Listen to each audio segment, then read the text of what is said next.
Hello you plonkers and welcome back today to another video on the Drewzy channel. We're back. It's 9 things we learned from round 14. I've been trying to hit 7.5k. If you watch my videos, you probably would have heard me nagging you, and still 45% of people that watch my videos are filthy pigs and aren't subscribed. So make sure that if you enjoy my content, you subscribe to the channel. We've got to click that red button. It's absolutely free, and we're 99 subs away from hitting that 7.5k sub goal. So thank you very much to the beautiful plonkers who have joined the plonker army. If you enjoy the video, please make sure you like it to support my channel in the YouTube algorithm. Anyhow, let's get on with the 9 things I learned from round 14. Number 1. Carlton played into Richmond's game plan. It was a wet night at the MCG, and what we saw was Carlton trying to take the game on. That's how they like to play. They were handballing the ball a lot, but that just played into Richmond's game plan.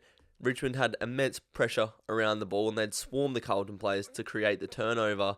And that's all that Richmond did all night, really. They'd quickly score from the counter-attack, force the turnover, which isn't too tricky in wet conditions. And without Jacob Wiedering down back, they don't really have the organisation that they had earlier on in the season. Richmond just found it easy. Even though Carlton sort of had a big push in that last quarter, and that Nunes goal probably should have been a goal, in my opinion. If you're not scoring in the first quarter, you're making it a very tough ask to come back and win that game, especially when you keep coughing up the ball, giving it to Richmond and allowing them to score. Number 2, Australian culture and Shai Bolton. We saw Shai Bolton hold the ball, mug off Sam Doherty a little bit, and then run into an open goal. And I thought that was sick. How cool is that? A little bit of showboating. It makes the game fun. And then instantly there's discussion. Oh, Shai Bolton being disrespectful. Damien Hardwick. Oh, this isn't what we stand for.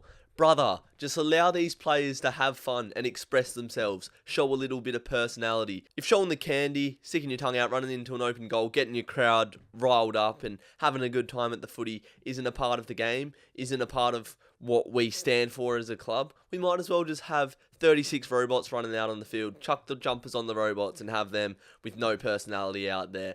It baffles me that as soon as a player shows a little bit of personality in a rivalry like this as well, that he gets slandered for it from a large majority of the public. It just baffles me.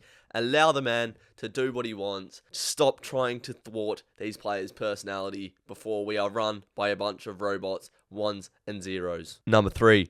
The Saints crumbled under the Bombers' pressure. This was the best game that Essendon have played all season, and the bye rounds sort of allow a team to reset and then go again, leave the first part of the season behind them and launch into the second half. And Essendon showed up in this game. It was the best game that they've played all season, and it stemmed from their pressure around the ball.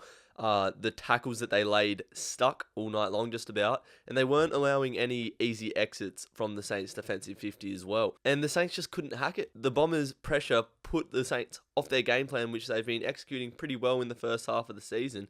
They just couldn't withstand the Bombers' pressure. That was the pivotal key in this game for me. Essendon's pressure putting St Kilda off their game plan, and that's all you can ask for from the Essendon point of view. The boys are up for the fight. They brought it, and it's what got them the 4 points in this game. Number 4, Todd Marshall is a gun. 4 goals, 2, 8 marks, and 3 tackles from the big man. He was a key factor in this win from the Port Adelaide boys, who upset Sydney. A massive round of upsets this round, boys. Todd Marshall's copped so much criticism in the past, in particular from Port Adelaide fans. But when you've got Charlie Dixon, who's been coming back from injuries, Jeremy Finlayson, who's sort of taken his time to settle in at Port Adelaide land, and Mitch Georgiades is not really a key, but, you know, he's a young forward, and they always take time to blossom. You've had Todd Marshall there all season. He's been their most consistent player. He's a great set shot in front of goal, great contested mark, has good forward craft as well. Todd Marshall is a gun, and he's getting better and better every week. Number 5. Don't sleep on Manscaped products. This video today is sponsored by Manscaped.com, who provide the world's best tools for below the belt grooming, lads. I went out on the weekend and I made sure, you know what, if I'm going to get lucky this weekend, I'm going to prepare below the belt. The Lawnmower 4.0 with its ceramic blade, LED light technology, and 90 minutes battery life made it a very easy, safe job below the belt. Looking all schmick and clean. I topped that off with a ball deodorant to make it smell nice and good. as well as applying an anti-chafing ball cream to just reduce that post-shave itch that you get with some products. You don't get that with Manscaped products, and you can head over to manscaped.com, do yourself a favour, and sort this department out, lads. Below the belt, don't let it get out of hand. Go to manscaped.com using the link in the description below and use code Drewzy20 at checkout. That will give you free worldwide shipping and 20% off any product that you purchase. I couldn't recommend it any more highly, lads. It's a great product. Go sort yourself out. Thanks to Manscaped for sponsoring today's video. Go into the link in the description to sort yourself out. Drewzy20 at checkout. Let's get on with the rest of the things. Number 6. West Coast played well, but can't defend. West Coast played well in parts of this game. I think it was tied at half time, and they haven't even been close to that for most parts this year. They played particularly well when they moved the ball fast. There was a lot less hesitancy, particularly in the middle of the ground. They'd sort of chip the ball up from if they were having a kick in, chip, and then when it was time to take the game on, they'd go, which would leave their forwards in one-on-one contests in space inside the 50, and it was just a well-executed game plan in parts from the West Coast Eagles. But they can't defend. When they inevitably turn the ball over, Geelong would just easily score from the turnover, similar to Carlton on Thursday night. And obviously Geelong are in form. They've got generational talents in their forward line, so they just had no problem scoring against this West Coast Eagles defence, which is pretty much the worst in the league. So, West Coast, they played better, much better in fact, than they have in previous weeks. And I know a lot of their fans probably thought they were going to win at points in this game from what I've heard, but they cannot hack any quality opposition still. Sort out your defence. Your ball moving up the ground's a bit better. Your tackling pressure was a little bit better, but you still need to learn how to defend West Coast. Number 7. Cody Weightman has one of the best set shot techniques in the league. Cody Weightman, 5 goals, unreal, injured his elbow, kept playing. If he just stops ducking, he'll be one of the best and most liked small forwards in the competition. I love watching him play, in particular his set shot technique. If you watch his set shot technique, he lines his body up square to the goals,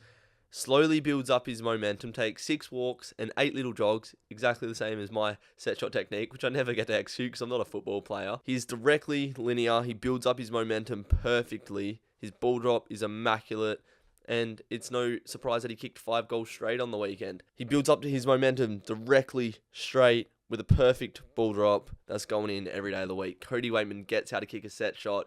Kids out there, watch Cody Weightman take a set shot because there is not many better in the competition at it than he is. Number 8.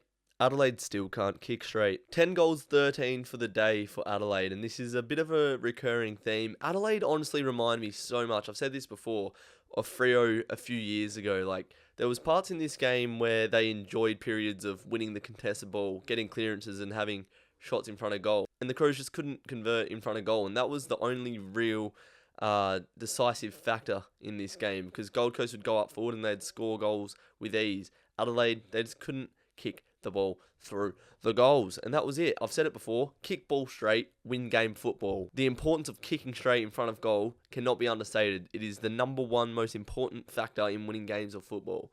So if Adelaide can get this area right, they'll get more wins, but until then, they will not. And number 9, what a round for Freo. Carlton, St Kilda, Sydney, all lost, which sort of makes that buffer between 3rd and 4th a little bit more comfortable for us 3 up the top. There's a game between 3rd and 4th now. Geelong are in good form, so they're probably the biggest threat at the moment, I'd say. But on top of that buffer, just weaknesses were shown for these sides that have sort of been considered contenders this year. Carlton can't play 4 quarters, and they're vulnerable to be scored against from turnover. St Kilda, if you can give them enough pressure around the ground, they'll probably crumble at some point. Essendon showed anyway. They'll probably improve on this factor. I mean, I'm sure they will, but they showed some weakness nevertheless. And then Sydney, again, just still not the finished product, not being able to beat a Port Adelaide side who have been struggling this season. So it just makes me sleep a little bit more easily as a Fremantle fan to think that if we come up against these sides at some point in September, I'm confident that our game style can stack up compared to these contenders, I suppose. And that's going to wrap up 9 things we learned from this round. But before you click off, get back here, stop, come back, click like on the video, and now you can go. I appreciate the support on the channel recently, but let's get that up to 7.5k subscribers by the end of June. If you haven't subscribed, please consider subscribing. There'll be a Drew footy show out tomorrow, as well as a goal kicking challenge out very soon. I'm sure you'll see that on the channel in the near future. Thanks for watching. Take care, you plonkers.